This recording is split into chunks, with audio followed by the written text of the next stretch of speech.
Hey, non, mais partisan du Canadien de Wow. Montréal. Patrick Laine, celui qui était supposé être là au début de la saison, qui a coupé les jambes des partisans et du Canadien de Montréal quand il s'est fait blesser. Il est revenu. C'est pas un petit cadeau de Noël, ça, Max? Puis, il est revenu. 2 buts en 2 matchs, 2 tirs laser, 2 fois un avantage numérique. Et là, on a une offre de pari pour vous à la maison. On a essayé, on a travaillé dur toute la semaine. Vous le savez, rappelez-vous, au début de la saison, Patrick Laine était à 24,5 buts plus ou moins. Il est parti le pari parce qu'il était blessé. On a mis pression. Il est de retour et maintenant, vous pouvez parier. Est-ce que Patrick Laine fera plus ou moins 19,5 buts? Max, est-ce que c'est un choix facile pour toi? Oui, c'est un choix facile. Let's go!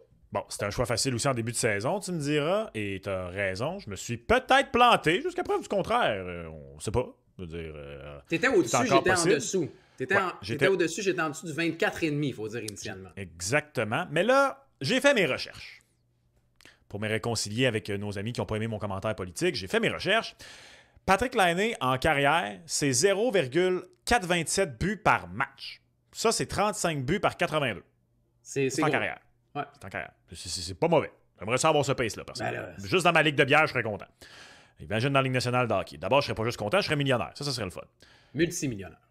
Multimillionnaire. À moins d'avoir mal géré mon argent, mais ça, c'est une autre histoire. Puis parlant de bien gérer son argent, un budget. C'est très important de le faire. Oui. Bien dit.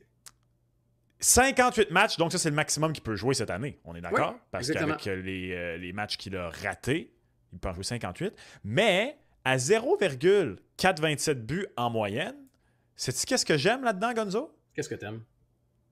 À 20 buts, il peut encore se permettre de rater 11 autres matchs. Ben oui. Parce que 0,427, 20 buts, c'est 20 buts sur 47 matchs. Et ça, je suis assez confiant qu'il va le faire. Tu sais, prenons la... Puis ça, on a déjà parlé au début de la saison, je m'en rappelle, mais l'année passée, est-ce que ça a été désastreux pour Patrick Laine? Oui. Il en avait marqué 6 en 18. Faites la règle de 3.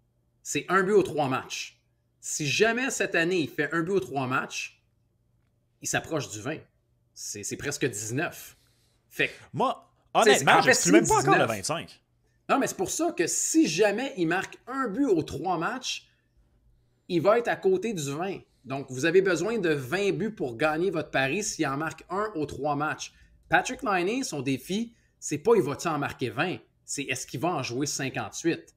S'il reste en santé et qu'il est sur cette première vague en avantage numérique qui maintenant est vraiment, d'un, divertissante et de deux, va être productive avec les armes qu'on a et l'arrivée de Lane Hutson aussi, si Laine reste en santé, il en marque 20. Il en marque 20. Ah oui. Et je suis tout à fait d'accord. Puis c'est pour ça que je dis, le 24,5, là, il y a maintenant 3 ans, il l'a fait en 56 matchs à Columbus. Fait que le 24 points, ceux qui, au début de la saison, parce que quelqu'un, et lorsque Mise au jeu a publié sur son compte Instagram, lorsqu'il a publié la publication qu'ils ont fait, moi je l'ai repartagé, puis il y a quelqu'un qui est arrivé dans mes DM en disant « Colin, je l'avais pris au début de l'année, moi avec un petit bonhomme qui pleure. » À toi, mon ami, là, avec ton petit bonhomme qui pleure, c'est pas fini. Ne crie pas défaite trop vite. Là. Même moi, j'ai pas encore abdiqué dans mon pari avec toi pour Cole Caulfield, hein, parce que là, soudainement, Laine est revenu, l'autre, Lane, note de yeux que pour lui, puis là, soudainement, c'est Laine qui snipe. Là. Mais c'est quoi, c'est 16-2? Ouais, puis c'était 28-3 au Super Bowl, qu'est-ce qu'il a fait, Tom Brady? Ben ouais, mais c'est parce que quand tu marques un but, ça marque pas un touché, par exemple. Là.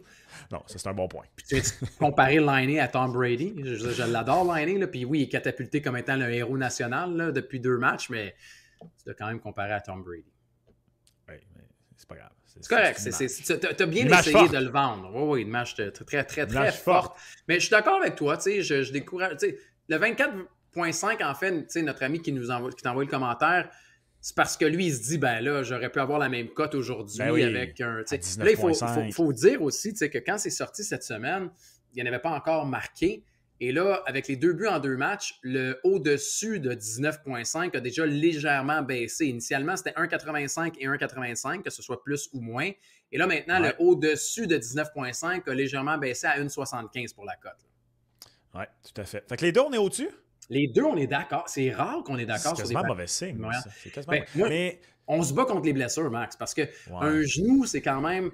Puis là, c'est beau, là. Puis oui, il fait ses replis en plus, puis il en donne plus. Il y a incroyable! Non, mais incroyable! Mise en échec, 3 tirs bloqués contre les Preds. Non, il est méconnaissable. Puis à la limite, il est encore rouillé, puis on le voit, là. Mais c'est un gars ses pieds bougent à peine. Je sais. Mais il y a tellement des aptitudes élites que tu te dis, Colin, c'est le fun de voir ça avec le Canadien de Montréal. Puis c'est peut-être une bonne nouvelle pour la reconstruction du Canadien de Montréal. Il reste cette année et l'année prochaine pour son contrat. Puis c'est peut-être un morceau qui va venir se greffer à la reconstruction.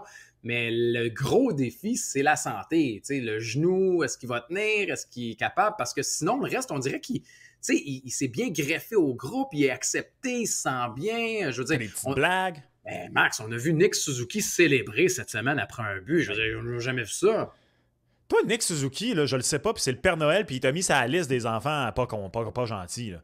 Je l'adore. Je vais le défendre tantôt. On va en parler dans les prochains instants. Tu l'adores. Tu l'adores pas pantoute. T'es passé du président du Hate Club de Price au président du Hate Club de Suzuki.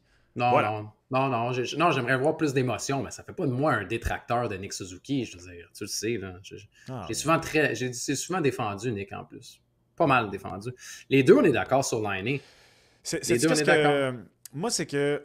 Parce que, bon, évidemment, j'étais très high sur Laine quand il est arrivé. Je veux dire, j'ai été jusqu'à prendre un pari avec toi qui allait marquer plus de buts Cole. Ouais. Mais là, ce qui avait refroidi un peu mes ardeurs, c'était la blessure, mais aussi la blessure conjuguée à ce qui semblait être la rouille en pré-saison, tu sais. Fait que là, je me disais, oh boy, là, il va revenir en décembre, ça va être long à partir. Ouais. Mais les 2 snipes qu'il a fait, là, c'est parce que c'est des... Surtout, j'ai envie de dire surtout le premier, parce que le deuxième, il a vraiment particulièrement eu le temps de le placer, puis de faire catching, puis mes respects à Scott Wedgwood, mais l'autre d'avant, c'était Sorokin devant le filet. Là. Le gars joue pas pendant 1 an, il revient sans regarder, bar down. C'est... Ça, là, il peut t'en marquer. Là. Lui, ça traîne à terre. Là. Il est bien placé. Petit lane, il feed. Suzuki, il feed, peu importe. Là. Il peut t'en marquer 15 de même, là, en partant. Non, puis Lane Hudson, avec... moi, je le dis souvent, mais son côté imprévisible aussi fait en sorte que de plus en plus de permutations. Fait que là, Laine se retrouve où Cole est, puis là, on change, puis on switch, puis... ils vont se diviser les buts, mais non, c'est beau. C'est beau. T'as dit Wedgwood, c'était à Nunan, par exemple. C'était à Nunan. Ah, ben oui, excuse.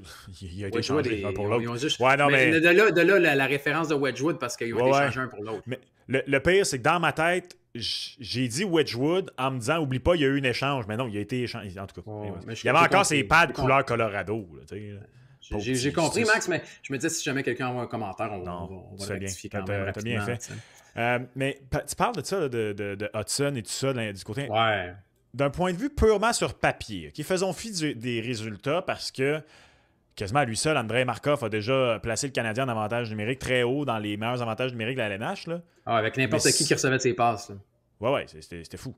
Sur papier, là, Caulfield, Suzuki, Laine, Hudson, Slavkovski. Est-ce que c'est les 5 meilleurs noms sur un avantage numérique à Montréal des 20 dernières années? Depuis très longtemps.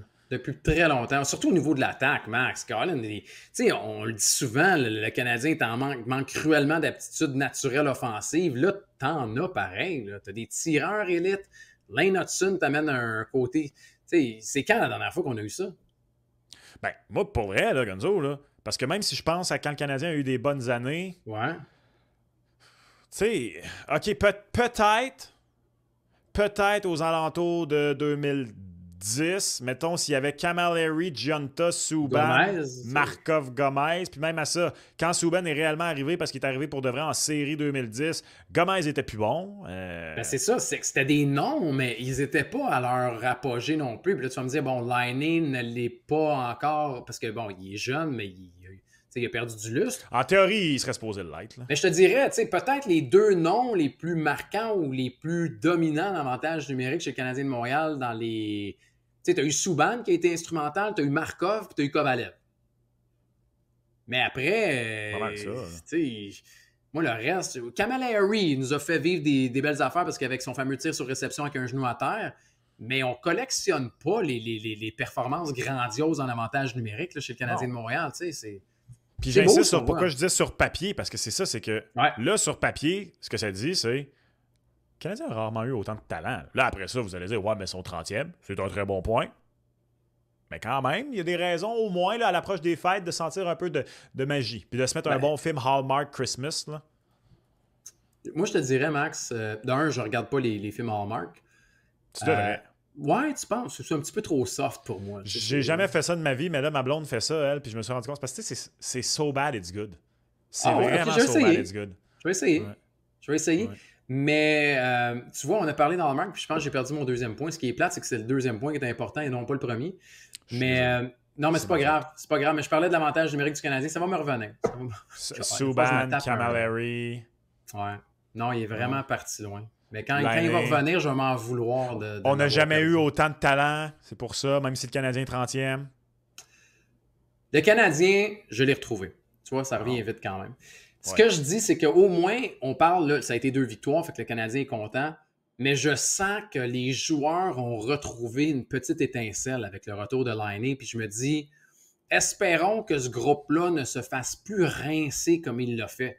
Moi, si le Canadien perd 4-3 ou 3-2, puis qu'il s'est donné comme on a vu par les années passées, j'ai moins de misère avec la défaite que si tu te fais rosser un 8-1 ou un 7-2 un mardi soir à Montréal. T'sais, on veut voir une émotion, on veut voir un effort et c'est là où ça va devenir intéressant pour la suite de la saison du football.